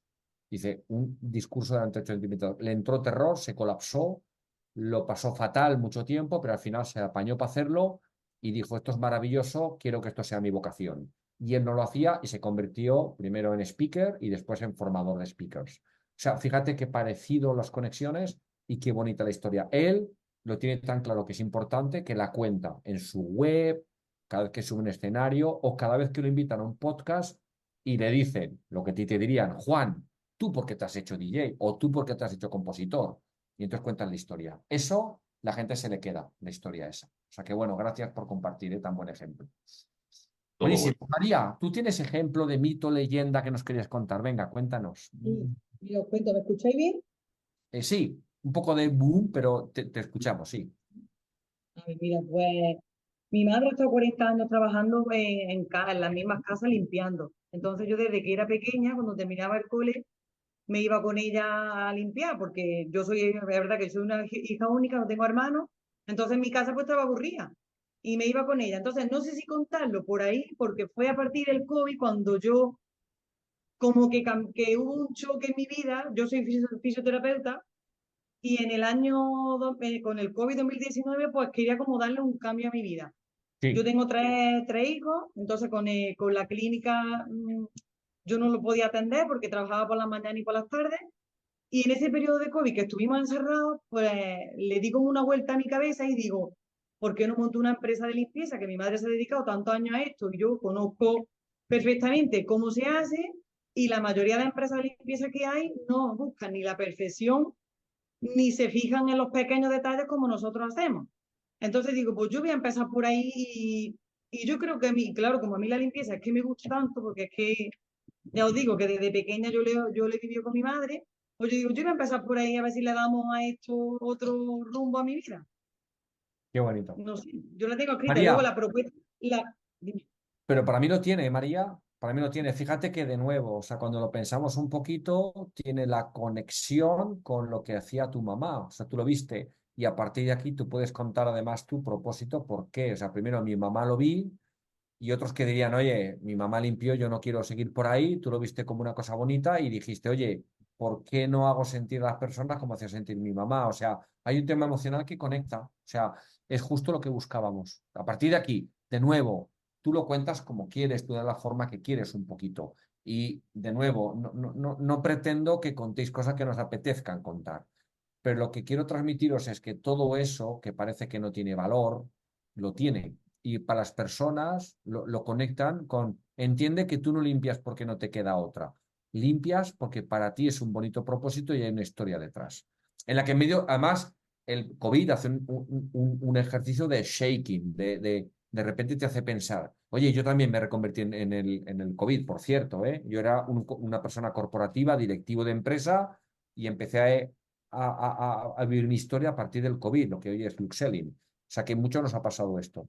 A mí me suena muy bien, María, como historia. Ahora hay que contarla, quieres compartirla o no, pero si tú tiras por una landing, a mí me gustaría más contratar a una María que me dice que ha recuperado el oficio de su mamá y que cree que es algo bonito, que en una empresa que dice que, bueno, que sí, que te mandamos los mejores profesionales. Digo, pues a mí me parece que María le pondrá más empeño, porque lo suyo conecta con algo. Esa es un poco la historia que hay detrás. ¿Ves, María, por dónde voy? Sí, sí. Buenísimo. Mira, ahí dicen el olor de una casa cuando la limpia tu mamá es de los recuerdos más brutales. Y es verdad. O sea, no es lo mismo. Porque se nota que hay un tema especial. Bueno, por decir, María, va por aquí la cosa, ¿eh? Venga, escuchamos al menos una más. Vamos a ir parando, ¿eh? O sea, alguno dice, no, no, yo me alargamos, ¿eh? No hay problema. Pero venga, Paula teníamos, ¿verdad? Con la manita levantada. Venga, Paula. Sí. Bueno, pues mi historia va en torno también a mi madre, por el hecho de que, bueno, yo soy closer en este momento, estoy creando mi ¿Sí? marca personal en torno a eso. Y bueno, vengo de una familia rumana muy, muy humilde, pero a pesar de eso, pues mi madre es una persona muy, muy buena que siempre ha ayudado mucho. Y lo que hacía, nosotros teníamos un orfanato al lado de casa y los fines de ¿Sí? semana, pues iban los padres a por los niños, ¿no? Ok. Entonces, muchos de ellos no iban los padres por el hecho de que estaban o en la cárcel o Ya. bueno, borrachos o tal. Entonces, mi madre los traía a casa. Y bueno, mi marca la quiero crear en torno a dar el 10% a mi madre para que ella como done a orfanatos a cosas relacionadas con niños. Ah, qué bueno. O sea, totalmente personal lo que tú sientes, ¿no? Sí. Buenísimo. Eso es otra maravilla. O sea, visteis que ayer Nuba, y nos ayudas mucho a entender otra cosa, visteis ayer que Nuba estaba dedicando una buena parte a temas también de responsabilidad social corporativa, pero fíjate que lo llevó, que es el cuidado de los elefantes, el cuidado de los espacios bonitos que tiene el mundo para que no se echen a perder. O sea, fíjate que lo que es muy bonito también es que conectes lo que es personal tuyo con el propósito empresarial. Por tanto, oye, yo si saco unos beneficios, quiero dedicar una buena parte a todo esto. O sea que eso es bueno. Y ahí entendemos que lo que estás haciendo tú conecta con tu persona. O sea, ese tipo de cosas, ¿vale? O sea que súper, genial. Gracias. Ana, venga. Ay, espera, ahora. Quítale Ahora, eso. Ya ahora, está. ¿me oís? ¿Se me oye o se me oye poquito? Te escuchamos. Vale. Genial. Bueno, pues yo oyendo a Juan, la verdad es que no se me había ocurrido, no suelo unirlo. Yo quería hacer bellas artes, en mi casa las bellas artes no se veían muy bien, acabé haciendo enfermería y empecé a trabajar en un centro de parálisis cerebral. Este año hago 40 años trabajando allí, pero intenté meter toda la parte de arte allí. Entonces iba juntando la parte de enfermería con los talleres. Empecé a enseñar a pintar porcelana, empecé a enseñar a pintar esmalte y en un curso de porcelana en la clase de al lado estaban haciendo vidrio. Y bueno, fue amor a primera vista y entonces mi vida ha ido paralela. Mientras hacía los talleres con ellos, montaba mi taller. Y es una cosa que hasta el año pasado que entré en Homo Faber, en el Miguel Angelo, pues fue como una cosa que junté y por primera vez acepté que habían sido los dos caminos a la vez. Y la verdad es que ha sido, bueno, bastante como de leyenda, ¿no? De mi leyenda personal, porque esa en mi página no sale, ni sale, en la página en la que sale es mi amor por las culturas antiguas, Qué bueno. pero realmente mi leyenda personal es la de la parálisis cerebral a la vez que mi desarrollo del arte. Fíjate lo que es bueno, que inicialmente, oye, los papás siempre buscan lo mejor para los niños. Y esto de Bellas Artes dices, madre mía, cuánto hambre vas a pasar. Sí, Entonces, inicialmente te dijeron, salte de ahí que vas a pasar mucho hambre, pero fíjate lo que es el propósito y vocación, que al final, aun alejándote, acabaste conectando con lo que era tu propósito. Claro, sí. eso para mí, si yo he de comprar un vidrio, si he de comprar algo, para mí tus productos tienen mucho más valor porque conecta con lo que tú de verdad es tu pasión y lo que tú eres. Hay una historia detrás personal. Ana, de nuevo, o sea, las historias no tienen por qué ser dramáticas, porque uno decía, bueno, la mía no hay mucho drama. No sé cuánta historia esa idea de Carolina Herrera que drama y cero. Es una señora de buena familia y tal, pero por lo menos el entender que ella hubo un momento en el que le hizo clic el cerebro nos ayuda. de nuevo, en el caso que nos está contando Ana o Paula, hay más o menos drama, pero cuando la contéis no hace falta que seáis dramáticos, no hace falta que digáis que sufristeis porque no era tu vocación. O sea, a mí no me gusta, a mí no me gusta provocar la lágrima fácil gratuitamente. Pero la idea es, si tenéis historias que os conectan con el propósito y que dan razón de ser a lo que estáis ofreciendo al mundo, a la gente le gusta escuchar esas historias. Luego, sed lo opacos o lo transparentes que queráis. O sea, tampoco os sintáis forzados. Es que si no cuento esta historia, resulta que no soy de lujo. No. Lo que os digo es que, fijaros que estamos en el segundo apartado, que todo esto que vamos revisando juntos aporta valor emocional y aporta más identidad a tu marca. Luego ya decir lo que cuentas, lo que no y cómo lo cuentas. Pero bueno, evidentemente, Ana, tú tienes dos vías o sea, dedicarse al vidrio y dedicarse a ese cuidado de las enfermedades tal, son dos líneas. Tú has conseguido unirlas. Eso te hace más única también, porque hay de uno y de otro, pero los dos juntos no tanto. Sí, y además, curiosamente, ahora una se va a acabar porque espero jubilarme pronto como enfermera, ¿no? Y esa parte se terminará y a la que quiero darle el 100% es a la otra, pero han ido paralelas, la verdad. Pero siempre podrás contar en tu historia que la época en la que utilizaste casi casi como una terapia, ¿no? Ahí te dio cuenta el valor que tiene brutal el arte, cuando realmente, incluso para un cerebro pobre que está sufriendo en ese momento, que tal y cual, te ayuda. Igual que la colorterapia. O sea, Ágata de la Prada, he trabajado con sus fragancias, he coincidido en Zaragoza, nos invitaron a un evento a los dos en Zaragoza el año pasado, y ella habla de la colorterapia. Entonces, Agata dice, está loca, ¿por qué utiliza tantos colores? Porque ella cree que el color alegra al mundo y quita depresiones y ayuda a que... Entonces, ella tiene una conexión muy parecida a la que tú cuentas. Y de hecho la invitaron en un congreso por eso estuvo en Zaragoza, la invitaron a un congreso de enfermedades mentales y ella habló del poder de la colorterapia. Para eso, su mamá era depresiva, la pobre. O sea, la mamá de Agata de la Prada fue depresiva toda la vida y ella dijo, yo quiero dar color al mundo a ver si evito lo que le pasó a mi mamá. Fíjate cuánto se parece a una historia que nos habéis contado vosotros, Paula o tú. O sea, y Agata lo cuenta. Entonces, eso da sentido a lo que hace Agata. ¿Lo ves un poco por dónde? Súper. Pues gracias por compartirlo, Ana. Osvaldo, querido. ¿Qué tal? ¿Qué tal? Bien. Para complementar, César, a esta, creo que es un extraordinario ejemplo el que pones con la religión católica. Sí. Esto se construye en más o menos 330, 350 años, porque todo el marco de la Iglesia Católica hay que recordar que se le da validez el año 313 con el famoso Concilio de Milán. Sin embargo, hay mucho trabajo en el primer siglo, segundo siglo y tercer siglo. Recuerdo que en el segundo siglo está el famoso Tertuliano, que es donde decimos de repente vamos a la tertulia y a platicar y a convivir. Y en el mismo siglo segundo creo que es cuando viene el problema con el emperador Decio, que es cuando se puso muy agresivo contra la iglesia y contra el movimiento cristiano. Y finalmente Cayo Justiniano, en una batalla que tiene, no recuerdo si es a principios de los años 300, tiene una batalla que usa como mercadotecnia para decir que si gana esa batalla van a instituir en el escudo de lucha romana, aparte de lo cristiano.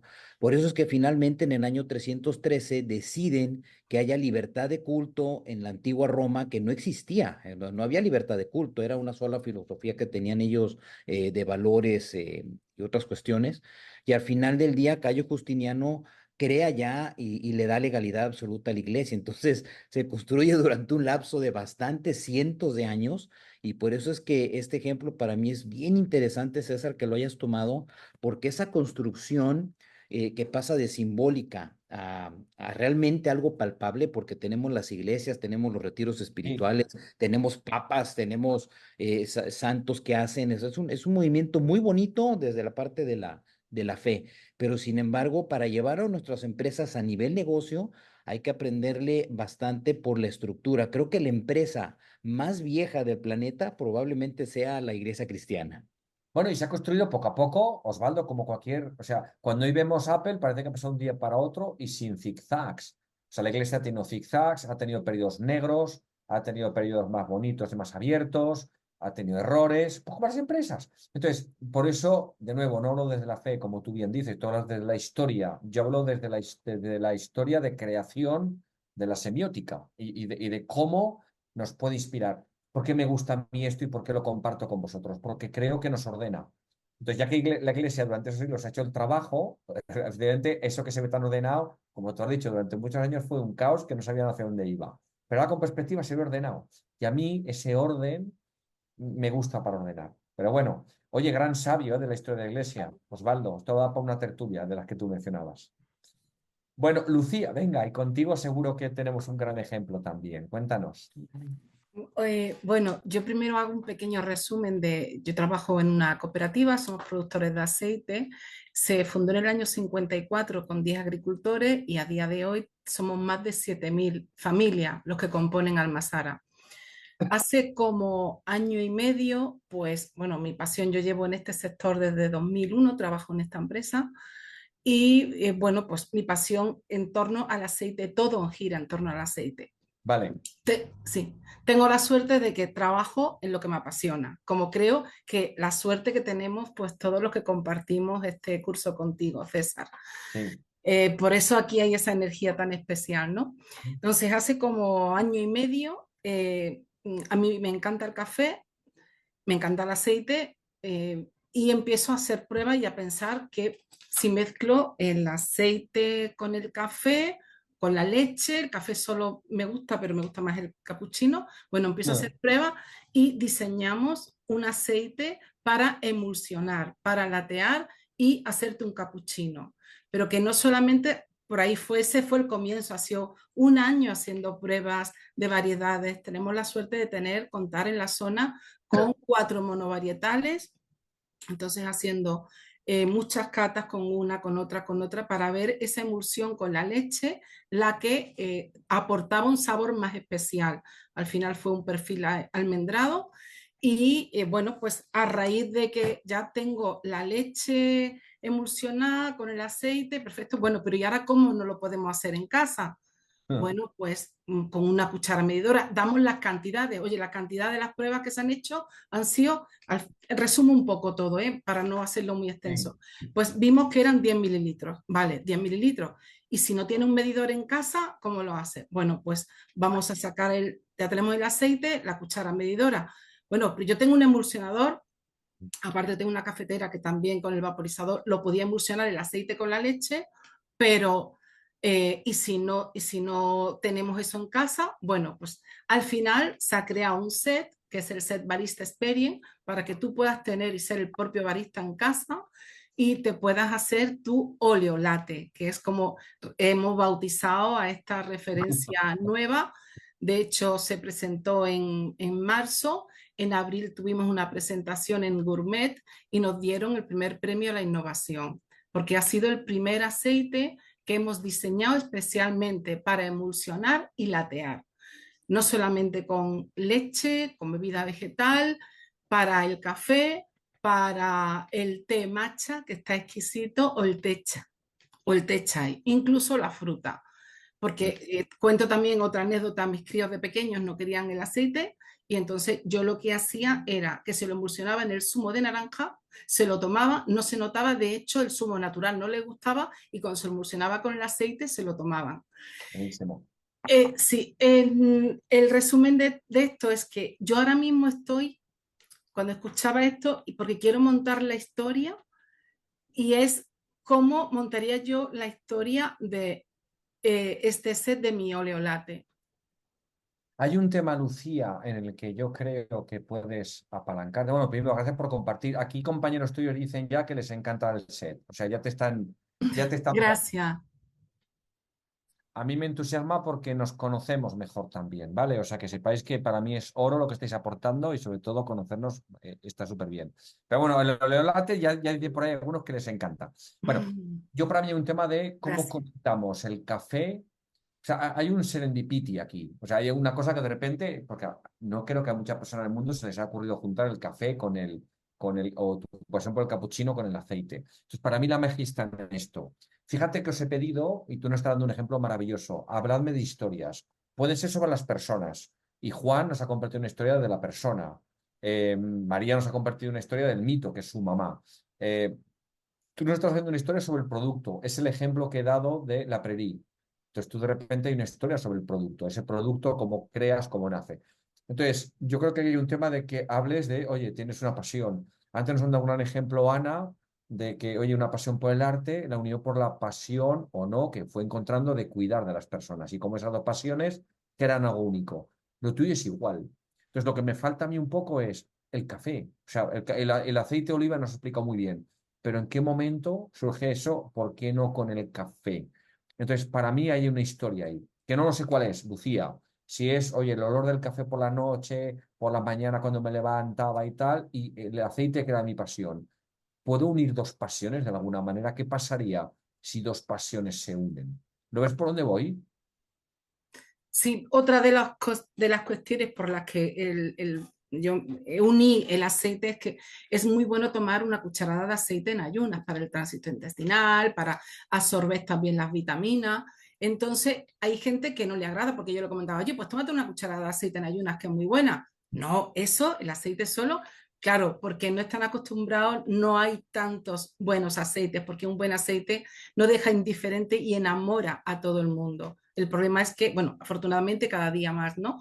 Entonces fue otro de los motivos que me llevó a, bueno, pues si lo mezclamos con la leche, lo tomamos con el café, es una forma de tomar esa cucharada de aceite y no la estás tomando así directamente.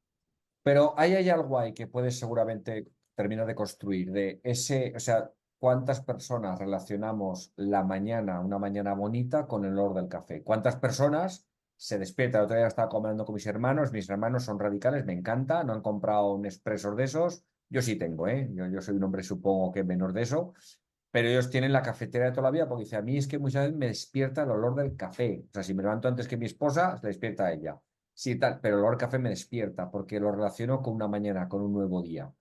Claro, pero a su vez tú, oye, que eres amante de aceite de oliva, sabes que una copita de aceite de oliva es maravilloso. ¿Y por qué no unimos ese placer que supone el café de la mañana que se asocia con ese momento con todo lo que te aporta un buen aceite de oliva? O sea, ahí está un poco la historia. ¿Ves por dónde voy? Sí, sí, No te sí. lo... Pero ahí es donde puedes conectar. Ahora. Entonces, tú puedes decir, fíjate qué frío, hemos creado una nueva categoría sumando el café con el aceite que se llama el latte. Pues me alegro por ti. Pero si de repente empiezas a hablar de ese, para mí el despertar, para mí la mañana, o sea, aquí en España decimos, la Navidad empieza cuando encienden las luces del Corte Inglés, que es el Corte Inglés, el Department Store de España. Entonces, ¿cuándo empieza Navidad? Cuando encienden la luz del Corte Inglés. Vale. Pues en London es cuando lo encienden en Oxford Street. O sea, vale. Pues yo un poco, la mañana empieza cuando huelo el café. Perfecto, o sea, café mañana está conectado. Pero tú que además eres una apasionada de aceite de oliva, sabes que, ¿por qué no conectar una pasión con un beneficio brutal de un producto maravilloso? Y ahí nace. O sea, esa es una historia sobre el producto. Es una leyenda sobre el producto. Si encima dices que tú el café te conecta desde que eras pequeñita y tu papá hacía con la cafetera antigua italiana, ¡boom! Doble emoción. Esa es la manera en que se construye. César, es que mi papá no tomaba café. Bueno, no sé, lo tomaba tu mamá, lo tomaba tu tío, tu abuelo, yo qué sé.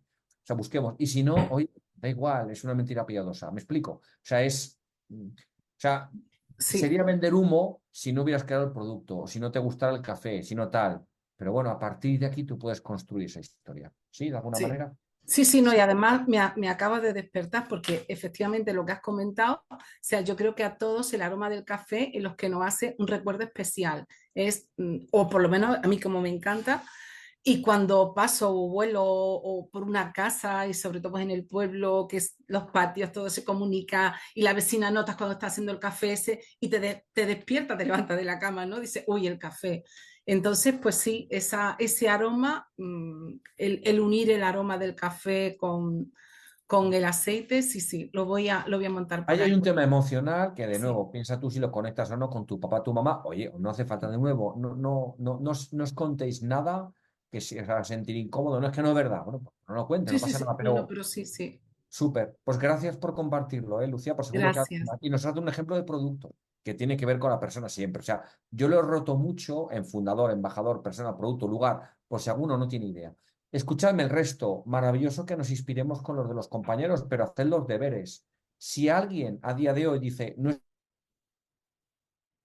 me extraña, porque todos tenemos una historia, y son historias sencillas a veces, pero son historias. Entonces, si no ha escrito nada, sigue pensando, Si no has escrito nada y a pesar de seguir pensando no te sale nada, entonces efectivamente tienes que encontrar algo, tienes que seguir buscando. Oye, o más vale que en lo que venga por delante tenga sitio. Hay que encontrar algo en esta clase que os conecte con lo que es lo que estamos haciendo, ¿sí? Bueno, Gracias. vamos un poquito más adelante. Tercer paso, los iconos. Hemos hablado del mito y la leyenda, a veces van muy unidos. Hay una tercera pata que son los iconos. Cuando os he preguntado qué iconos os ocurren en la religión cristiana, con mucho criterio, habéis dicho la cruz, el cáliz.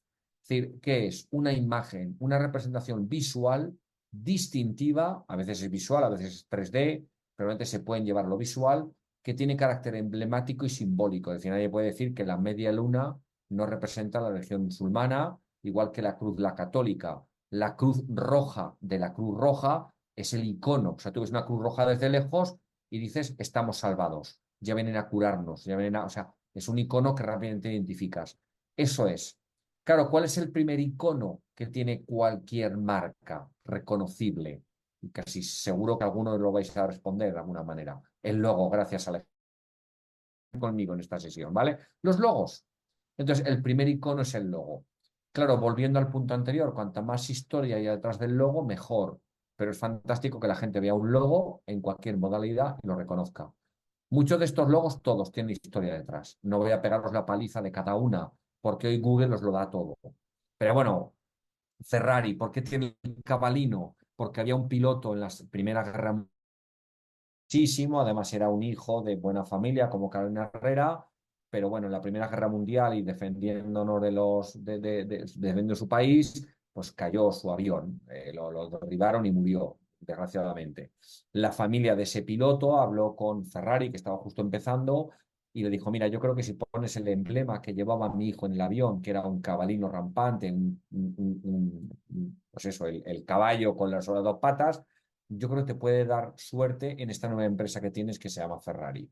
Y él lo hizo, usó como emblema de la marca primero solo el caballo, después le puso el escudo con amarillo, que es la ciudad de Módena, donde nació Enzo Ferrari, y SF, Escudería Ferrari, porque sobre todo los Ferraris tienen origen en la escudería, en la Fórmula 1 con los colores de Italia. O sea, todo tiene explicación, pero todos vemos el cabalino rampante y la cruz es la religión cristiana, la luna es la musulmana, el cabalino rampante es Ferrari. Entonces, es importante que tengáis un logo y ese es el primero. El de la derecha es el de Hotel Four Seasons. A lo mejor no os habéis dado cuenta hasta ahora, pero fijaros que las 4 estaciones están representadas en el árbol. ¿Lo veis o no? Abajo a la izquierda, el invierno, no queda ninguna hoja. A la derecha, primavera, otoño. Arriba, por supuesto, la primavera con todas las hojas. O sea, las 4 estaciones están dentro del árbol y por eso se llama Four Seasons el hotel. O sea, porque representa las 4 estaciones en el árbol. Coco Chanel, hay un montón de leyendas detrás del logo, pero es hiper reconocible. Es el logo que utilizan los bolsos de Coco Chanel, por lo menos la primera versión del bolso. Karl Lagerfeld lo utilizó en un montón de diseños. Lo más inmediato que dices, bueno, CC Coco Chanel, pues parece ser, buscadlo en internet y lo encontraréis, que ella pasó su infancia en un orfanato. Ella tuvo una infancia bastante dura. Y en ese orfanato había unas vidrieras y se entrecruzaban las vidrieras las dos Cs. Entonces dicen que ella, cuando veía a través de la luz de las vidrieras, veía las dos Cs. O sea que parece ser que no tiene tanto que ver con Coco Chanel como con las dos Cs que se entrecruzaban en su orfanato. O sea, también hay leyendas que la gente ha llevado al logo. Por eso muchas recomendaciones a veces son, no hagas tu logo hasta que no tengas tu historia, tu leyenda, tu ADN, tu propósito, porque el logo tiene que estar conectado con todo eso. Claro, como nos ha contado Osvaldo, esto a veces no es tan lineal. O sea, a veces el logo se evoluciona y acaba siendo algo conectado. Mi primer logo, yo ya llevo 3 logos en año y medio, 2 años. O sea, vas modulándolo. Pero es verdad que tienes que pensar que el primer icono que va a identificar tu marca es el logo. Por supuesto que Hermès tienen el logo, el caballo, porque empezó en la equitación. Louis Vuitton ya lo hemos contado. O sea, bueno, al final es eso, ¿eh? El primer icono es el logo. Entonces, de nuevo, preguntaros, tengo un logo que representa lo que yo soy, lo que yo vendo, lo que yo ofrezco. Entonces, el logo es lo que se os va a reconocer lo primero, ¿vale? Hay más iconos aparte del logo. Entonces, Cartier es un gran ejemplo para mí de iconos. Voy a dar 2 o 3 ejemplos de iconos, ¿vale? Ahí está Juan con su oca, con su logo, buenísimo. Ya sabéis que mi logo es Val, que es mi apellido, me la ha puesto fácil mis papás, pero la V es la V de valor, y el valor añadido de lujo es lo que ofrecemos. Y VAL, por cierto, valor añadido de lujo va con el apellido. O sea, nosotros hemos tratado, de alguna manera, de conectar el logo con eso, ¿vale? Cartier, la pantera. O sea, Cartier utiliza continuamente la pantera. ¿Os habéis fijado? En sus diseños, en sus comunicaciones. Todo viene por Mademoiselle Jeanne Toussaint, que era una amiga de Coco Chanel. Cartier en su momento vio en ella un talento enorme como diseñadora de joyas y a esta amiga de Coco Chanel la contrató. La contrató y ella estaba fascinada con los animal print, con el tema de los animales y especialmente le encantaba la pantera. Para más Inri vino el duque de Windsor, quería hacer un regalo a su esposa y le pidió una pantera. Entonces ella, que ya había utilizado el animal print en algunos diseños de Cartier, diseñó una joya en forma de pantera para el duque de Windsor. A la izquierda tenéis los primeros diseños en los que se ven los relojes de Cartier, el animal print, los diseños como de fijaros que parece la piel de una pantera en joya, y a la derecha el mítica joya que hizo para que el duque de Windsor le regalara a su duquesa. Entonces, evidentemente, en una pantera. Entonces, desde entonces se ha convertido en un icono de la marca. Entonces, tú puedes copiar el diseño de Cartier, bueno, vale, pero claro, el momento en que hay un icono como la pantera, es mucho más difícil porque la pantera ya lo hace único y conecta con la historia de esta señora, amiga de Coco, que ya la llamaban la pantera en la época. O sea, es una historia que si te la cuentan no la puedes copiar de alguna manera. Sí, tal cual, Eliseo, tienen anillos, gargantillas, o sea, es continuo.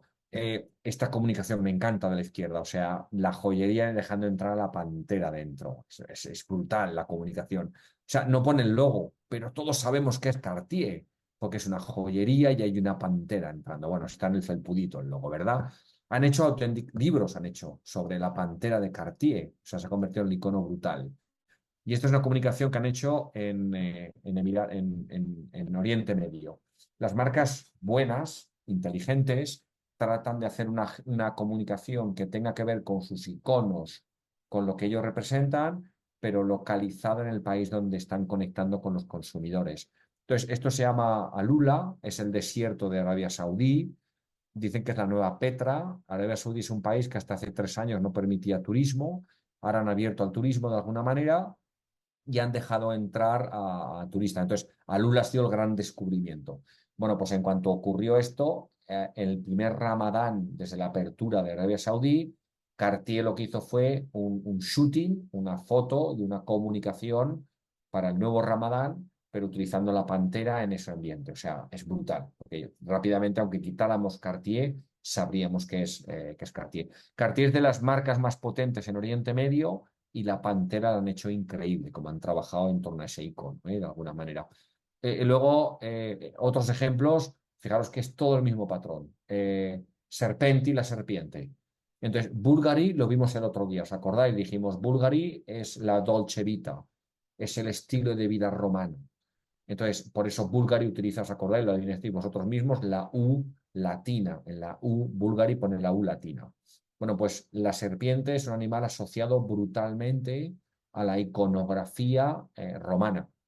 Entonces, de hecho, la serpiente en Roma, la serpiente mordiéndose la cola, haciendo un círculo infinito, es símbolo de energía continua en Roma. Entonces, claro, no podía ser de otra manera. Bulgari la retomó y le dio nueva vida. Entonces, uno de sus relojes más icónicos es este, es el Serpenti, el reloj Serpenti, que es bastante alto el precio porque es un icono absoluto de la marca y es una serpiente. O sea, el mismo esfera reloj tiene la forma de una serpiente, ¿no? Entonces, Serpenti es la serpiente, identifica inequívocamente Bulgari y tiene origen en la marca al principio. ¿Sí? ¿Lo veis? O sea que es otro icono. No sé si alguno habéis leído, he hecho un post hace poquito, yo como siempre dicen cada loco con su tema, ¿no? Ah, mira, ahí nos comparte, ¿veis? La pantera presente, María Jesús, gracias, la pantera presente en una fachada, ¿no? De Cartier. Bueno, no sé si habéis leído o no mi post sobre Roland Garros. Yo cuando pasa algo en el mundo relevante y todo el mundo está mirándolo, yo le doy la lectura de mis ojos de lujo. Entonces, ganó mi querido Carlos Nadal ganó Wimbledon frente a Djokovic y todo el mundo habló de ellos y tal. Yo hice un post primero hablando del reloj que llevaba, oye, qué reloj llevaba Djokovic, qué reloj llevaba el otro Qatar, y efectivamente, Eliseo, hablé de la piña. O sea, hay una piña arriba, ¿la veis? Entonces, esa piña, no mucha gente se fijó, pero bueno, yo hablé sobre la piña. Y oye, ¿os habéis fijado que el trofeo de Wimbledon lleva una piña arriba? ¿Algunos habéis fijado, por cierto, o no? O muchos de vosotros no. No es fácil, ¿eh? Bueno, entonces estamos hablando de iconos. Estamos hablando de iconos. Entonces, ay, gracias, Ana me leyó el post. Entonces, ¿qué representa la piña? La piña es de hecho, tiene mucho que ver con el lujo. La piña lo que representa es algo único, exclusivo, algo increíblemente bello, pero además increíblemente difícil de encontrar.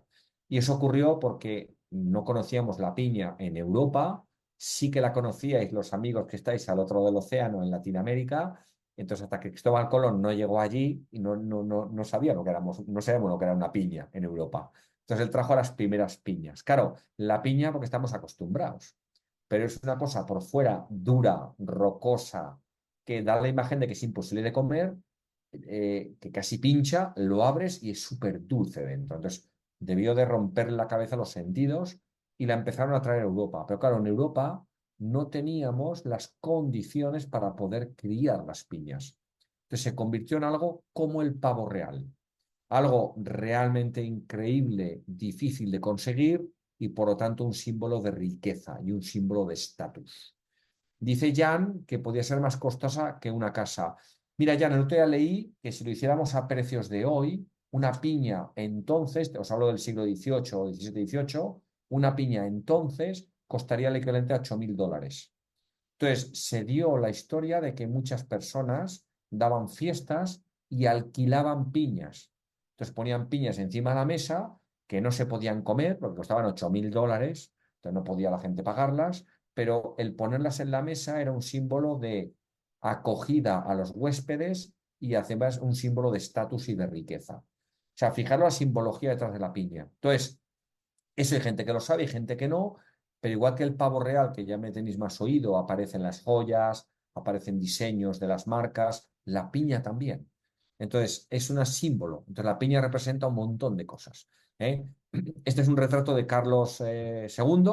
Entonces, tenéis una persona que trabaja en su séquito, probablemente un jardinero, ofreciendo una piña. O sea, el tío dijo, a mí me hacéis un retrato y me están ofreciendo una piña, porque la piña realmente representa. Dice Juan que los wedding planners son muy de piñas. Bueno, pues Juan está ahí. O sea, la piña es símbolo de riqueza, de estatus, belleza única. O sea, entonces todavía nos dura la mente todo ese significante que tenía la piña, de alguna manera. Esto es una casa, un palacio que está en Escocia. Entonces es muy famoso, muy hortera, tremendamente feo, pero bueno, tiene una piña arriba. O sea, alguien lo construyó. Y bueno, pues la piña es el símbolo de estatus, a mí una piña bien grande. Y esto es real, esto está en Escocia. Y todavía en muchas casas de Reino Unido, porque esto fue sobre todo el boom en Reino Unido, la piña se pone en la puerta como un símbolo de bienvenida y de acogida al que viene de alguna manera, ¿vale? ¿Veis el valor de los símbolos, no? O sea, los símbolos representan cosas. Entonces, el que busquéis logos, símbolos, hemos visto los logos, pero que tengan razón de ser con lo que estáis haciendo. Hemos visto ejemplos como la pantera en Cartier, la serpiente en Bulgari, o ejemplos como la piña, que es un producto que, fíjate, Juan nos dice, todavía lo utilizan los wedding planners para adornar, más allá de comérselo. O sea, tiene un valor simbólico muy, muy, muy importante, ¿vale? Por ahí un lado. Por otro lado, ¿podéis identificar estas marcas? ¿Sabréis decirme qué marcas son? Más o menos, ¿sí? ¿Qué marcas veis ahí? Si no, escribirme qué marcas veis. ¿Veis? Dior, Burberry, que es la segunda, perfecto. Louis Vuitton, la tercera. Versace, que es la penúltima, ¿verdad que sí? No, CH no está. Casi. Gucci está. Y Goyard. Goyard probablemente la marca que menos conocemos todos. Goyard es una marca maravillosa. Se ha mantenido todavía más lujo que Louis Vuitton. Louis Vuitton se ha masificado un poquito. Entonces Goyard tiene una historia maravillosa. Fijaros que no, quizá en el caso de Goyard sí, que pone Goyard París. El resto de las marcas, Dios se adivina, pero ni siquiera ponen el nombre y casi apenas se ven logos. Entonces, al final significa que hay otro tipo de iconos y de símbolos que tienen que ver con los patrones. Entonces, los patrones son importantes también. Entonces, aquí os animo también a ver patrones, a buscar patrones. Es decir, vuestra marca se puede diferenciar por el color, no muestra, por un patrón. ¿Esto qué es? ¿Esto qué marca es? Esta marca fue patrocinadora del tenis en el 2023. Tiffany, lo hemos visto antes. O sea, estamos viendo pelotas de tenis y decimos que es Tiffany's. ¿Dónde está Tiffany's? En el color. Es decir, los patrones, los colores, todo esto suma a vuestra marca. Ya sé que no estoy diciendo qué color, ya hablamos de las paletas, ya dijimos significados de los colores. Lo que quiero haceros ver es que el color, el símbolo que representa la pantera, la serpiente, si hubiera que poner un símbolo en Luxelin, sería el pavo. Es decir, el pavo formaría parte del icono de Luxelin. Es así de sencillo. Entonces, veis que al final podéis encontrar la manera de identificar vuestra marca y vuestros valores con símbolos, ¿vale? Efectivamente es Tiffany, ¿no? El color Tiffany Blue que hemos visto antes. Lo habéis dicho, los colores pueden ser iconos. Lo hemos visto con Tiffany's, Hermès tiene el naranja. Claro, si al naranja Hermès, que es la única marca realmente de lujo que se ha apropiado del naranja, que por cierto se llama el Orange Hermès, igual que en el caso de Tiffany, ¿no? El 1448 es el color de Hermès. Si además les añades historia, aún lo haces más potente todavía, ¿vale? Dejadme acabar esto y hacemos el descanso, ¿eh? Entonces, Hermès, la historia del color es muy bonito. Es que durante la guerra ellos utilizaban, de hecho, un color más como ocre, un color tierra que hemos mencionado antes. Pero durante la guerra se acabaron todos los suministros de cajas de colores más o menos normales. Y Hermès se quedó sin cajas. Entonces dijo, bueno, ¿qué color le queda? Al